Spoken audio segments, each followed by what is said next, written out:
Hello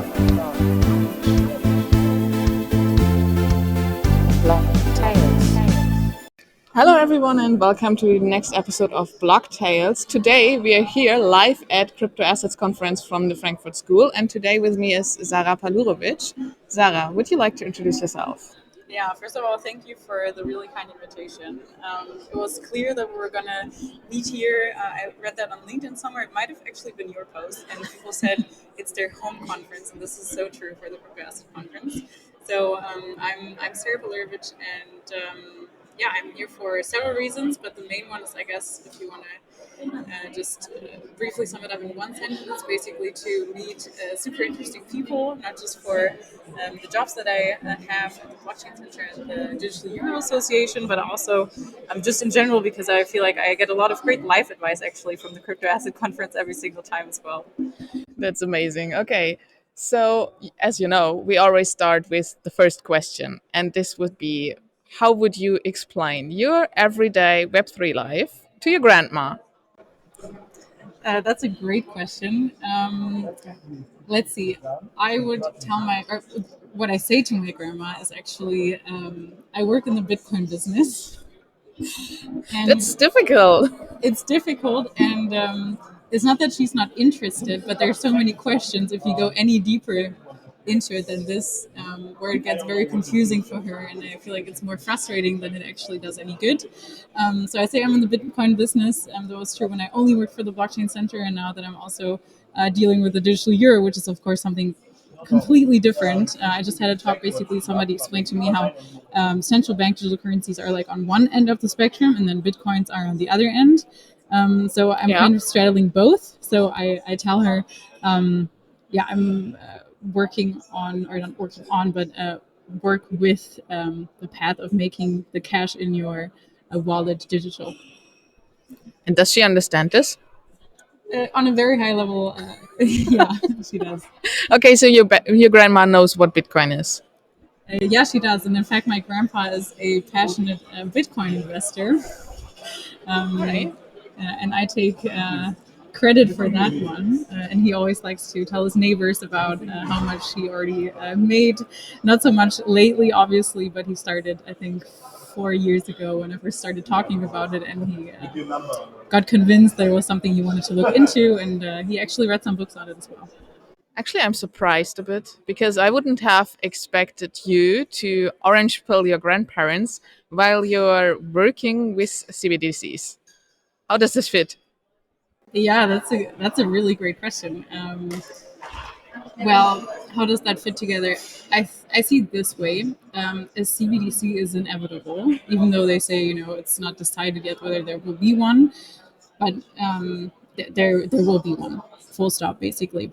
And the question is just, do we play devil's advocate and say, okay, in terms of this question, this question, this question. So, for example, privacy and how much people are supposed to use it and what the features are. We're just gonna let the ECB roam freely, or are we gonna say we desire the following traits in a CBDC for them to be good for society?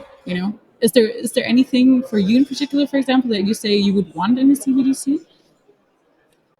Well, I'd say it's difficult to say it's still really blockchain, and in the sense of blockchain, because blockchain is decentralized and a CBDC is basically not, because it's right given out by the central banks, which is like central banks, which is not decentral. So, how about decentralization in CBDCs? But I don't see this coming. Yeah, that's a great question. No, exactly. I would see it exactly as you just described. So basically, as soon as you talk about CBDCs, the question of decentralization is basically on the opposite side of where Bitcoin is right now. And that's what the Bitcoin Maxi just told me as well. And he's absolutely right. So if you are in favor of a CBDC being introduced, you're likely not a Bitcoin maximalist, and the other way around.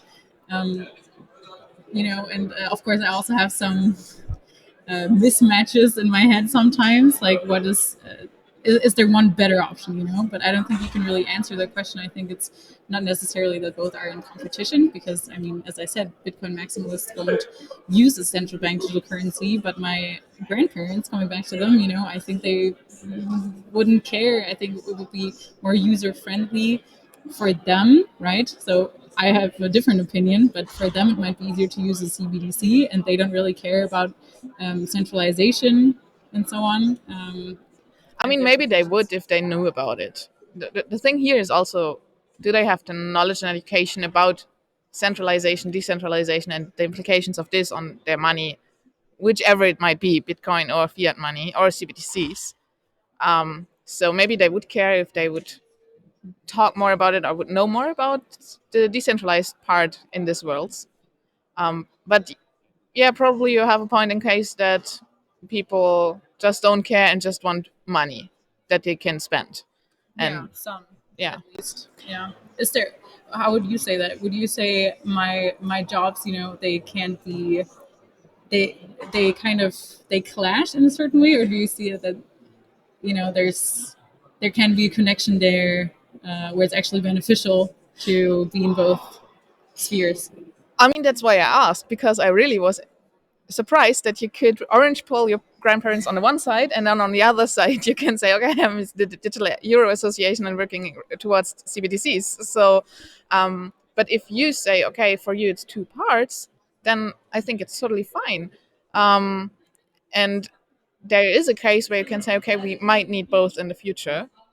For me, it's rather the thing, if you said, okay, I don't know how I can combine this for myself, then I see problems. But if you are fine with this and you see both use cases, what's the problem? Then it's cool.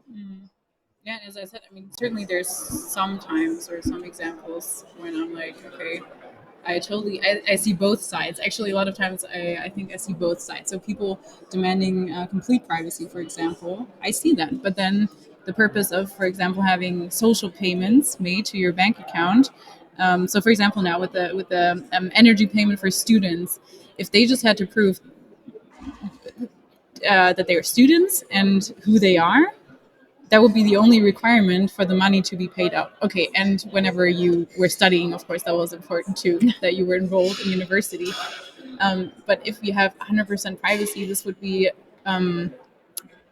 ruled out completely in the use case of the CBDC. Okay, Yeah. we can say that's we wanted one way or the other.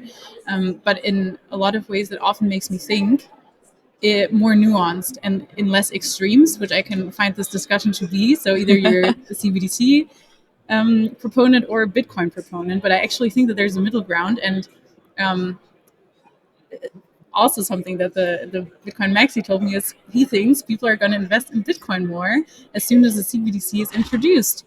And I wasn't like, oh, that's a horrible thing because I'm pro CBDC necessarily, but because it's just interesting to see how these two will interact, and if it's not good for the one side, it's good for the other. And I think both it, have their place. it's for sure gonna be super interesting. And I mean,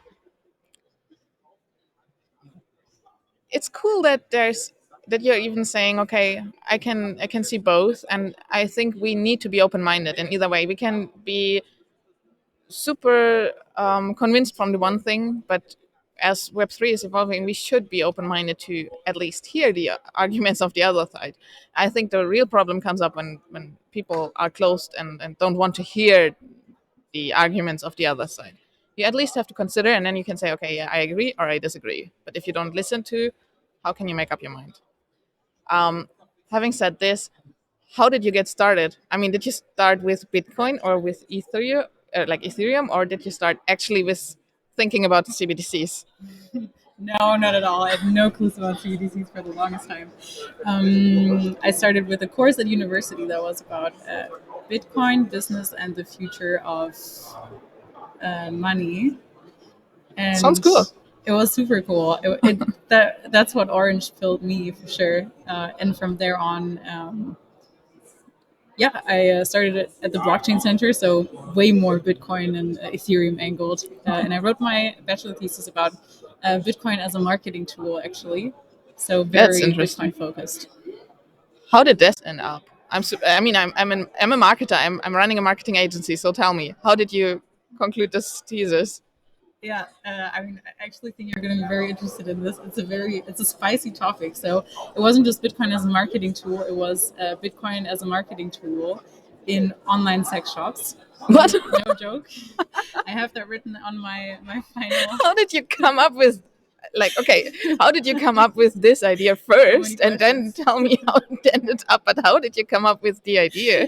Well, I listened to a podcast, in fact, on Bitcoin and how it's used for illicit activities, and also um, in the connection with prostitution and human trafficking and so on.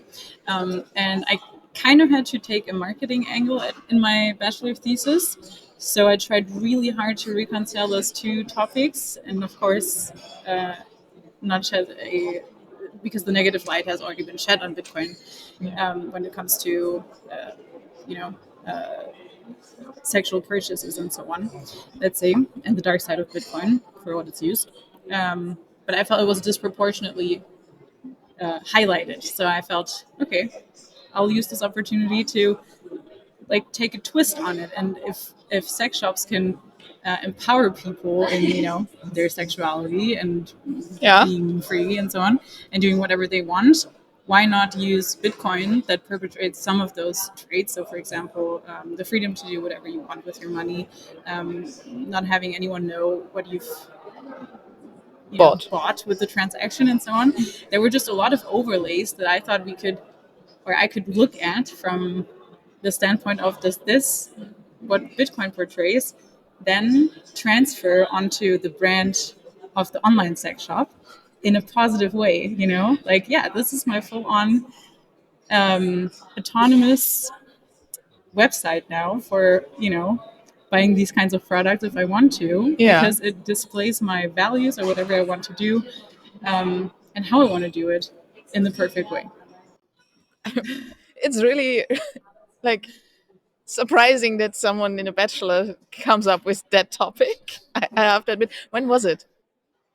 2000 and when was it? It was a good question. 21. Not so far ago. Okay.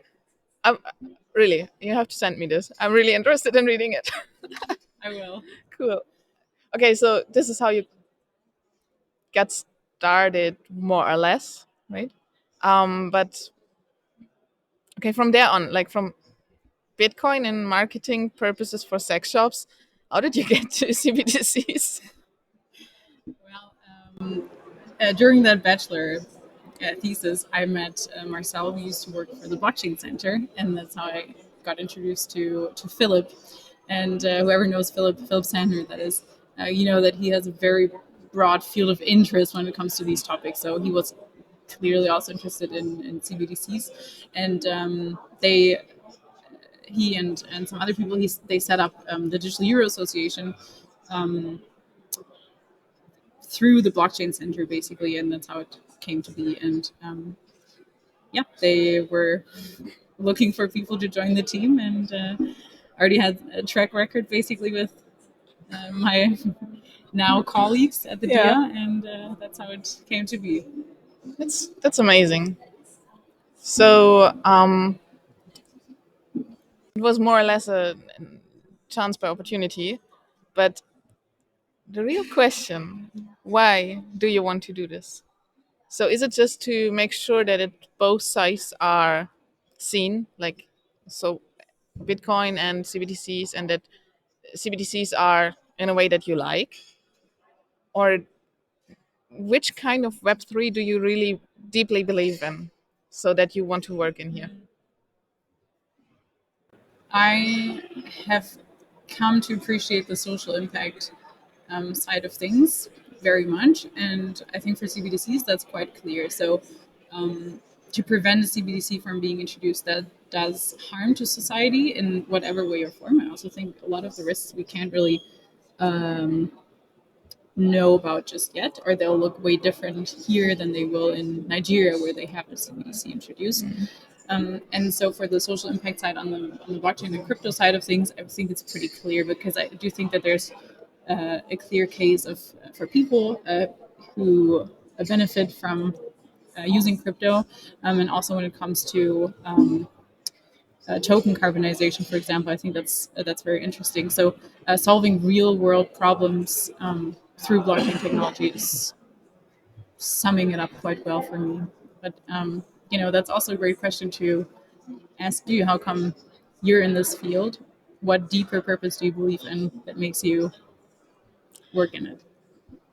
I believe that decentralization, that's one of the core thoughts of the original blockchain, like the Bitcoin blockchain, that this is a tool which can help make this world better in terms of, with decentralization, there will be less misconduct, there will be less fraud, because it's just all stored and it's just all verified. You don't have, yes, you trust into the code, but you don't have to trust the people anymore. And I think this holds the potential not only to disrupt our financial system, but to actually disrupt the whole society that we are having right now and that we are living in. And that's the core feature that I believe in technology. Yes. So would that mean as the next step, if you say decentralization, that was your top one, right? That was the Yes. first thing you mentioned. Yes. Would you say the world that we currently live in would be a better one if the monetary system would be decentralized? Not meaning it's just Bitcoin, but saying there's at least no central bank issuing any sort of money. I think so. Yes. I think if we have a decentralized system, there will be better better distribution, because there's no fraud. Fraud is always being detectable, because you can just take a look in the blockchain and see. And then also, obviously, for this to happen, it not only needs decentralization but maximum supply, because otherwise we just create another inflationary system. So a decentralized and system with a maximum supply, I think this will or would be a better financial system than we have right now. Even though, yes, from a perspective of UI UX, we need a long way to go until really it's usable for everyone. Because right now it's super technically, we speak a different language than the rest of the people outside of our bubble. They don't understand what we are talking about. Also, education about money itself is not good enough for them to understand why this is a good option or why this could improve like something. Because if you don't see the problem, you don't need a solution. So I think we have a long way to go towards this. But yes, I think it might become a better system in the end. Do you Yeah, I agree? mean, yeah, point in case, honestly, if you look at the current status of where banking is headed, that's definitely supporting your claim. I have to think about that because in some ways, I think there can be a very romanticized idea of what a decentralized future might look like. Um, because as you say, it very much just includes our group of people, and there are people that for several reasons they like to have a person to talk Yes. to assess credit risks and so on for them. But I'm not sure whether me saying that is just me not being creative enough to take the leap, like between the current system that we have to move over to a decentralized system. So is that just lack of like being imaginative on my side? I don't really know. I think it's hard to wrap my head around, but I'd like to give it a go. If we could have a country just all clear, and then we say, okay, we're going to try this whole decentralized thing for 10 years here now, and then we'll see. That would That be would cool. be awesome, but also, I mean, it's super scary, I admit, because what happens in the meantime, like in the time between now and the decentralized system? Because there will be troubles. People need to understand, like I just said, and then they need to accept, and then someone will maybe not understand it, and then they don't know how to spend the money for their coffee or whatever. um, and obviously there are institutions which will hate this and which will Yeah. try everything to prevent it. So I don't think it's an easy way, neither will it be a fast way. but maybe we will see in our lifetimes. I couldn't know. You Maybe we think? don't. Cool. Maybe the beginnings of it. Mm. And it already starts a little bit, right? Take a look at the bank situation in the last couple of weeks and months. It's not like the banks are like, oh, everything's fine with us. Mm. They're like realizing that something's changing already. But I think we cannot really determine yet what it is that's changing. I like the point that you made. We don't know how long it will take because we like to talk, about the future of money, and I have a pet peeve with that way of saying it because it's playing it very safely because we're not saying the future of money in the next 100 years or in the next 10 years or this is what's going to happen because then you're quick in the you're making assumptions, uh, you know, phase of things.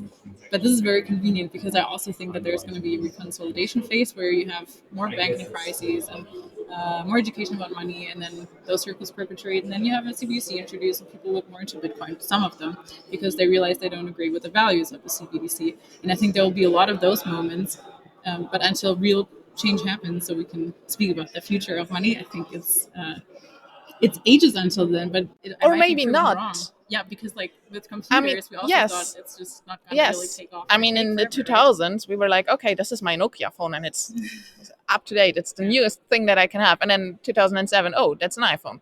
And now we're having like it all and everywhere. So maybe it's not taking so long. We can't know because technology is evolving really fast sometimes. And then on the technology is, but I'm not sure about people. That's what I would. but people accept technology. I mean, in the beginning there has just been the iPhone and no one had to use it. It was new. Why should people use new things? They knew their old phones with all the buttons and they loved their buttons and they knew how to handle it. And still, like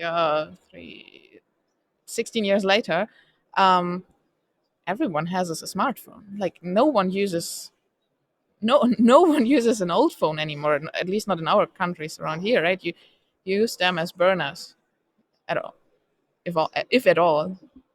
Yeah, So that's exactly true. Who knows? Maybe in 10 years we will have a maybe decentralized. in 10 years we will come back to crypto assets conference here, and we did not even think twice. We obviously paid in crypto, and obviously everything that we can buy here is paid with our software wallets on the phones. And maybe there's no one having a purse with like physical euro.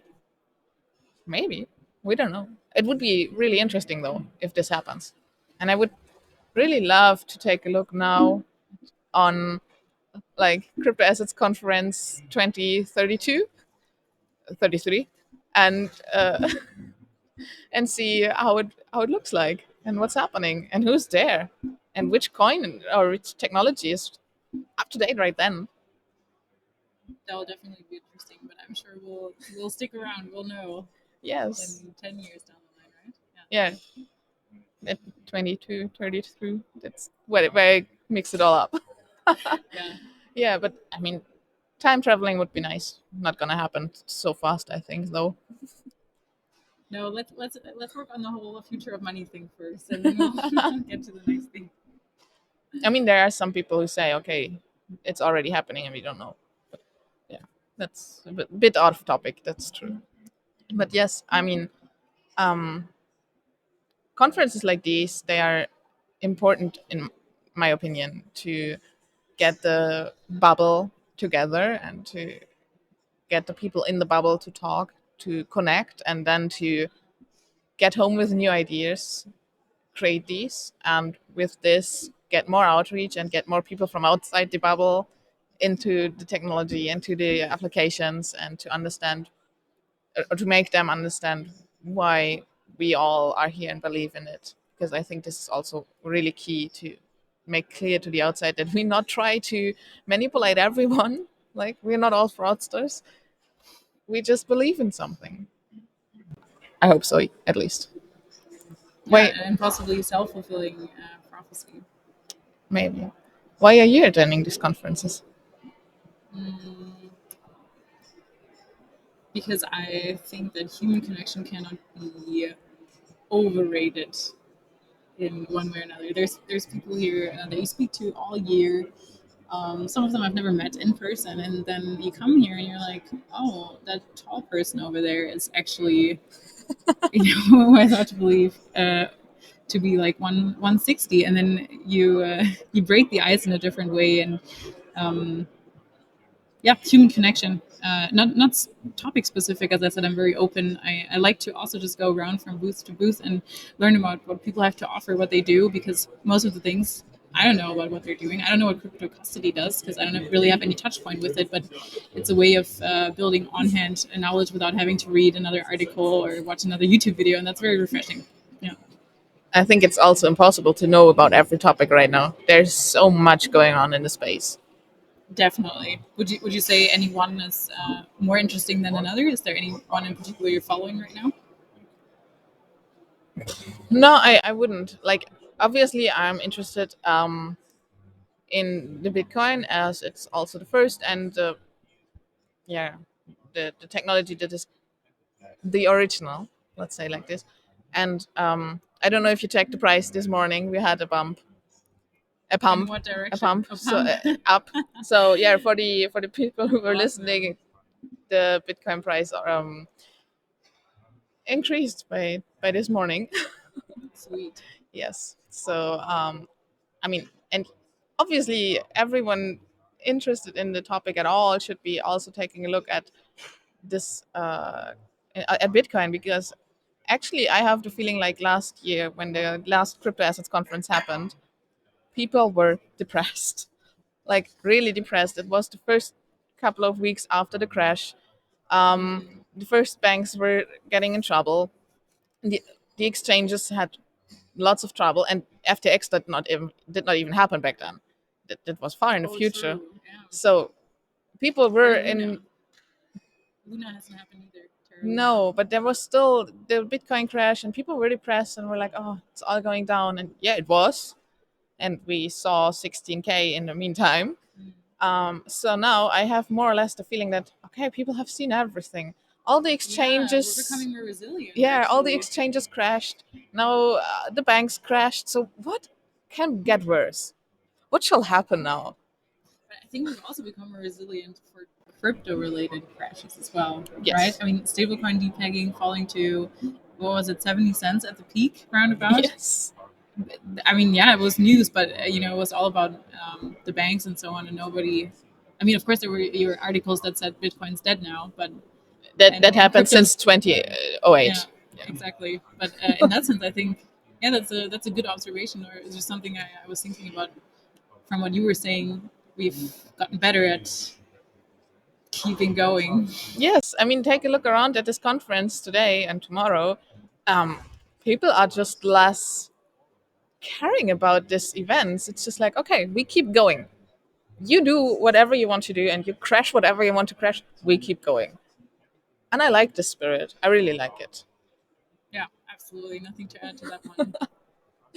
Amazing. Okay, so let's get to our last question, maybe. Because you are into CBDCs, you know a lot about Bitcoin. I know you also know a lot about Ethereum and smart contracts.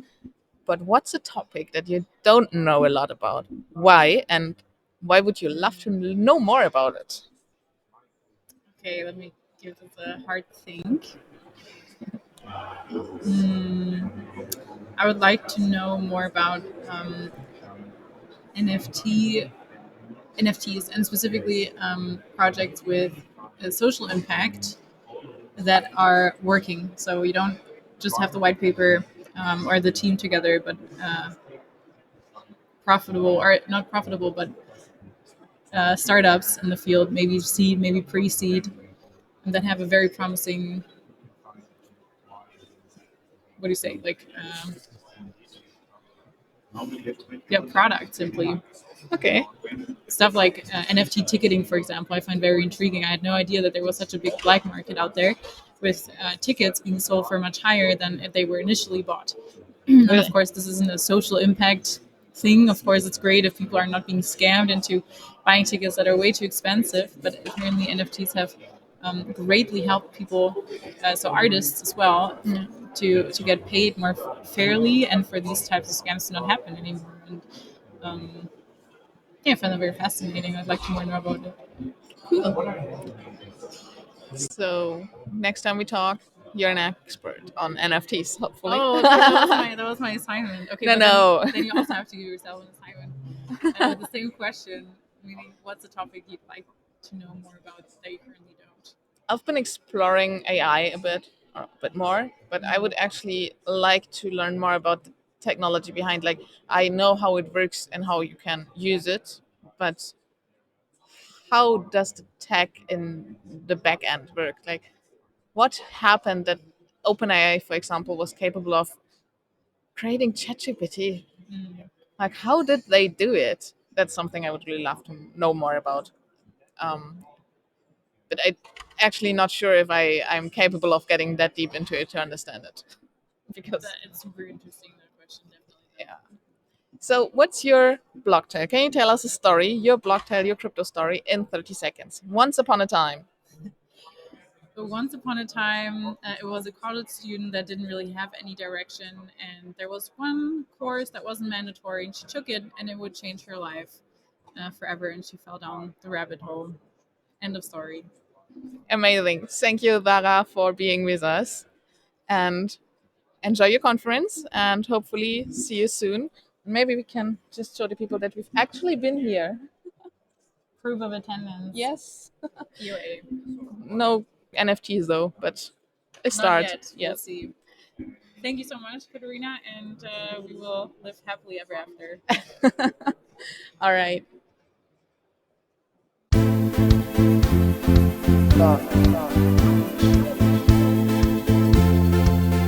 Blocktales.